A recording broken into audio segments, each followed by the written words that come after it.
Jongens en meiden zijn losgekomen hier bij 1150 meter te gaan. De jongens en meiden... Prachtig mooi om de jongens en meiden hier over de meet te zien komen. En de eerste meetveld blijft hetzelfde. 487 kast. De eerste jongeman, dat is Pepijn Bouwman hier uit Horst. Geweldig Pepijn, heel erg mooi. Staat vooraan op de zesde plaats. In de totaal een vijfde jongen is Stijn Fortuyn.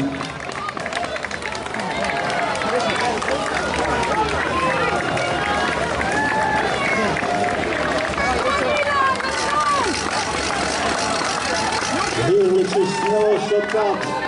Jongens en de meiden bezig hier en hun wedstrijd.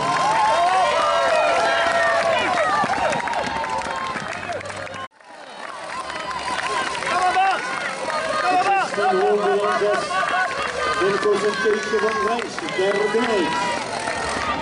En nu komen ze heel erg snel. Nee, de jongens met 487 als winnaar zijn we Pepijn Bouwman.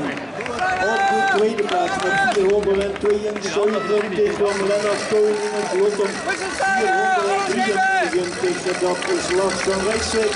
Die kwam op de derde plaats met 503. Zagen we daarna Milan Dusseuil en Bezel. En met 480 op plaats nummer 5 bij de jongens zijn we Stijn Fortuyn. Bij de meiden met 507 Zara Verhoeven-Tilburg. Met de 408 zat daar achteraan. En met de Bouwman uit Hond. Met de 1606 zou je door een teken van Rijns binnenkomen. Met 404 en 9. Je hebt nog geen zin om op te staan. Het regent goed en je hebt geen